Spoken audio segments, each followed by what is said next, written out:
มันสิได้บ่นี่ทุกคนคอมเมนต์มาเด้อคอมเมนต์ความคิดเห็นมาเนี่ยขอคนละ1คอมเมนต์ที่ได้มารับชมเบิ่งนะเฮาควรแก้ไขแบบใดนี่เพราะว่าขุดลงไปแล้วมันขุดบ่ได้เนาะขุดบ่ได้แล้วมันเฮ็ดให้เฮาขุดไปต่อบ่ได้แล้วทุกคนหินที่เฮาขุดขึ้นมาเนาะสวนผักก็มีแต่มักเพชร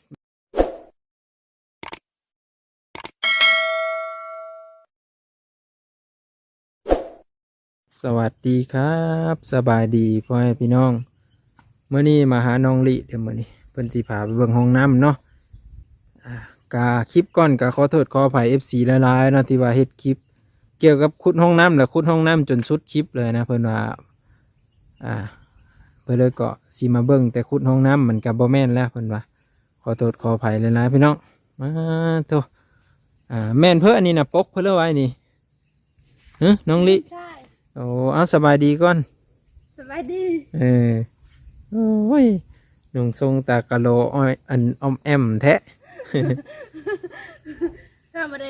ด้แต่งตัวนะก็เลยใส่ทรงตากะโลใส่แบบเสื้อผ้ามื้อนี้ฝนตกเพิ่นเป็นคนขี้ดินอยู่พุ่นแหละบ้านตาแล้วพุ่นแหละพ่อแม่พี่น้องระยะทางประมาณ10 ปลายลักเนาะมาฮอดพี่ก็ได้อยู่รถไถนึง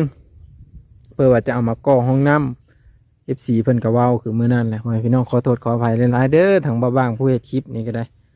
เนาะเอาเป็นอะไรก็รับสมเบิ่งน้องๆแน่มื้อนี้ก็สิเฮอน้องลี่พาเข้าไปเบิ่งอยู่บ่อนเฮ็ดห้องน้ำไปพาย่างเข้าไปทางปูนนะ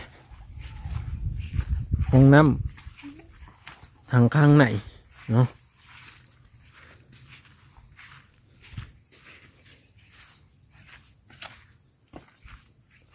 ห้องน้ำนี่ก็ขุดเองพ่อแม่พี่น้องเนาะขุดเองแต่ว่าอยากขอคำคิดเห็นอย่างหนึ่งเนาะอยากขอคำคิดเห็นอย่างหนึ่งก็คือขุดลงไปแล้วมันเจอหินด่านพ่อแม่พี่น้องหินด่านที่มันซับบ่ลงซับบ่แตกเนาะซับบ่แตกแล้วบ้านเฮาเฮ็ดห้องน้ำบ้านเฮา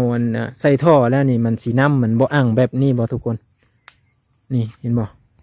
โอ้น้องลี่เห็นแล้วบ่นี่น้ำเพิ่มเต็มอยู่ก่อนใช่อันนี้บัดยามใส่ท่อใส่ยังนี่มันสีบ่เต็มบ่นี่พ่อแม่พี่น้องใครมีความคิดเห็นอะไรก็คอมเมนต์มาในเด้อน้ำก็ไหลออกมาเรื่อยๆนะทุกคนไหลบ่หยุดเลยเนาะปาติโทมันสีได้บ่นี่ทุกคนคอมเมนต์มาในเด้อคอมเมนต์ความคิดเห็นมาเนี่ยขอคนละ1คอมเมนต์ที่ได้มารับชมเบิ่งนะเฮาควรแก้ไขแบบใดนี่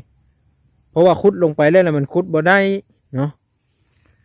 ขุดบ่ได้แล้วมันเฮ็ดให้เฮาขุดไปต่อบ่ได้เลยทุกคนหินที่เฮาขุดขึ้นมาเนาะเบิ่งเดี๋ยวพาลงมาเบิ่งก่อนตัวนี้คือเฮาได้ขุดก่อนแล้วเนาะเฮาก็ซับจนพอแห้งแล้วจึงว่าได้ออกมาแบบนี้นะแต่ว่าบางคิดย่านอย่างหนึ่งก็คือย่านมันบ่ซึมออกเนาะย่านมันบ่ซึมออกนะทุกคนใครมีความคิดเห็นอะไรเนี่ยก็คอมเมนต์มาได้เนาะที่โทเต็มอาญะเลยได้ทุกคนยังเหลือแต่ประมาณ5 เซนเท่านั้นจังสีล้นเนาะจากสีล้นที่โทเห็นได้น้องลิวันนี้สีได้ซะเอาบ่ได้ปมน้ำกับบ่มีทุกคนสีได้ชะอ้อว่าซั่นว่าติโทเพื่อเลยมีความคิดเห็นอะไรเนี่ยเพราะว่าสีเห็ดห้องน้ำอยู่ทางข้างเถิงนี่นะทุกคนกะสีบ่อใหญ่ดอกประมาณ3 เมตรหรือ4 เมตรประมาณนี้ทางห้องอาบพร้อมเนาะเพราะว่าครอบครัวกะใหญ่อยู่ทุกคนกะสีเห็ดห้องอาบกับห้องน้ำใส่นำกันเลยประมาณนี้เนาะกะตามงบไม่เลยทุกคนกะเบิ้งถ้าเงินพอกะสีเห็ดใหญ่ถ้าเงินบ่พอกะเห็ดน้อยเนาะตัวนี้ก็ได้โอ้ก็ไม่ได้มีเพื่อสนับสนุนเราทุกคนก็พอกันพร้อมกันเฮ็ดเอาอยู่ในเฮือนนี่แหละเนาะเพราะว่าเฮาก็สร้างสาเอาเองนะพ่อพี่น้องได้เงินมาแล้วก็ค่อยเฮ็ดค่อยสร้างไปเนาะนี่อันนี้ก็คือให้น้องลิมาเบิ้งนำเนาะตัวนี้น้องลิพามาเบิ้งตีโทศีรษะเอานี่สิจังมือนี่เพิ่มมันสิแล้วนี่เต็มเลยนะนี่หาลิฟโฮเลยได้นำนี่ลงต้นลงไปเบิ้งมั้งฮะเริ่มต้นไปเบิ่ง ซักไม้เบิ่งก็ได้ฮะไม้ทางหลังฮะ มันยาวใช่ปะ เบิ่งได้ระวังโทรศัพท์ตกน้ำไปเด้อ จากเม็ดเด้หันแบบเม็ดตาย ซับลงเบิ่งจุ้ม ไอ้ที่มัน ปรุงแล้วปรุงแล้ว เป็นไง เอาขึ้นเบิ่งมานี่เบิ่งเด้อพ่อแม่พี่น้องเดี๋ยวบอลขาวๆนะจื้ออยู่เอาขึ้นเลยแท้เบิ่งฮะ นี่ อ๋อฮอเพลงเอิกพู้นแหละ ซ้ำนี่ อ่า พอดีเลยจำ โอ้ยพ่อแม่พี่น้องมันสิแล้วอยู่บ่นี่ห้องน้ำบ่ทันแล้วน้ำเต็มก้อนปาดติโทมากระจบกันเลยบัดนี้จบกันได้จบกันย้อนว่าน้ำยังบ่ทันได้แล้วซ้ำเพราะว่าทางลุ่มมันเป็นหินด่านแล้วพ่อแม่พี่น้องเฮาสิแก้ไขไปได้เด้บัดนี้อยากให้น้ำมันซึมเอานี่หรือว่าเฮาควรขุดเป็นห้องเอาใหม่บ่เป็นห้องระบายออกมาอยู่นี่ก็สิต่ำอยู่พ่อแม่พี่น้องต่ำเนาะต่ำหลายแต่ว่าบ่ฮู้ว่ามันซึมออกบ่หรือว่าไหนได้เบิ่งก่อนโอ้แต่ว่าน้ำมันก็ไหลเลยทุกคน น้ำมันก็ไหลออกมาอยู่ซึมออกมาอยู่ว่าอะไรกันซึมแต่ว่าต้องใช้เวลาที่ว่าอันด้นนานเนาะเพื่อมันจะแห้งเพื่อมันจะลงไปนะก็ที่ฝนตกมือหนึ่งได้นี่น้ำฝนได้น้ำฝนมือหนึ่งถือว่าเต็มเลยพี่น้องกาไผมีแบบงามๆหรือว่าแบบห้องน้ำแบบงบที่น้อยที่สุดเนาะงบที่น้อยที่สุดแล้วก็งบแบบประหยัดเนี่ยนะทุกคนเนาะแต่ว่าใช้ได้โดนใช้ได้นานเนาะใครมีคอมเมนต์เนี่ยได้ก็คอมเมนต์มาได้เด้อเนาะเพราะว่าการเฮ็ดห้องน้ำนี่เราก็เป็นครั้งแรกก็ว่าได้ที่ว่ามาเฮ็ดเองมานี่เองนะแต่ว่าเคยเห็นแต่เพื่อนเฮ็ดแต่ว่าเรามาเฮ็ดเองนี่สิเป็นบ่อหรือว่าเนี่ยใดนี่เนาะโอ้พ่อแม่พี่น้องไปพาย่างไปเบิ่งโซนพุ่นนะโซนปลูกผักปลูกหญ้าพุ่นแหละสาลิอันนี้ก็จะเป็นต้นมะขามต้นไม้ต้นตอกนะครับพ่อแม่พี่น้องเนาะอันนี้ก็เป็นกอไผ่ไม้เลี้ยงน้องตัวนี้เนาะอันนี้จะเป็นต้นพร้าวนี่จะได้คุดอ้อตัวนี้แล้วก็จะเฮ็ดประมาณนี้เลยประมาณนี้เนาะบนนี้เลยทางพุ่นเป็นทางตะเวนอ้อทางพี่เป็นทางตะเวนตก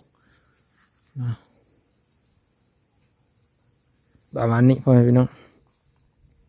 โอ้พักกระโดนฮักก็ออกยอดใหม่ๆเลยพ่อแม่พี่น้องโอ้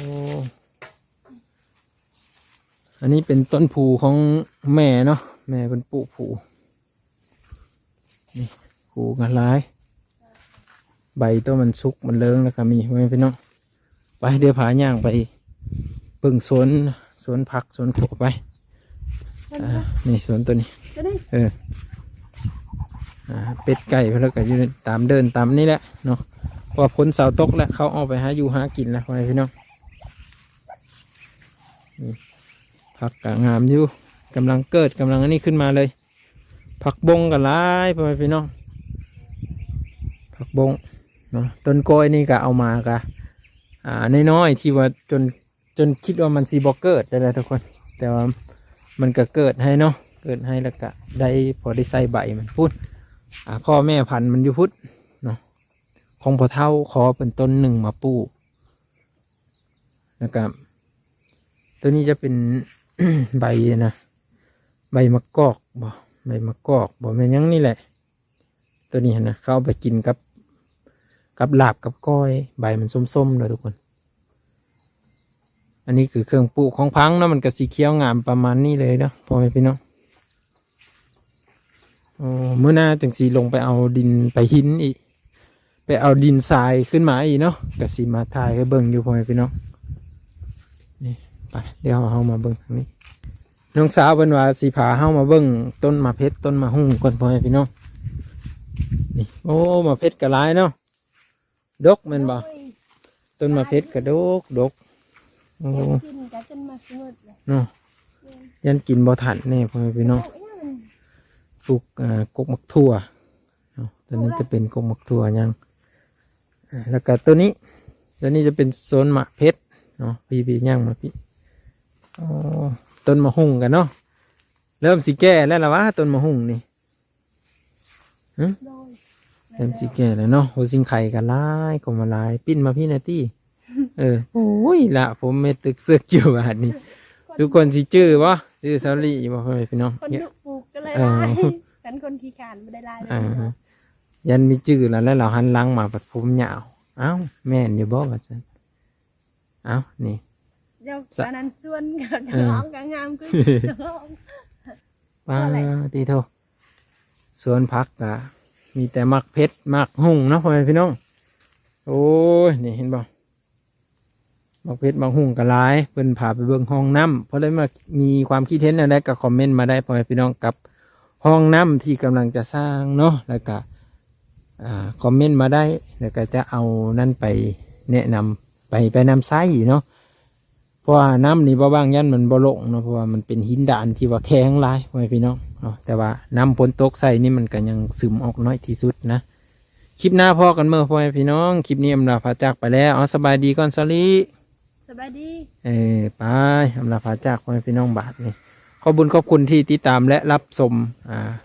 ช่อง YouTube บ่าวบ้างเนาะคลิปหน้าพอกันเมื่อกะอยู่ทาง Facebook เนาะบ่าวบ้างผู้ไทยเป็นภาษาไทยพ่อแม่พี่น้องฝากติดตามกดไลค์กดแชร์ให้กำลังใจน้องๆนะเด้อครับขอบคุณหลายๆครับ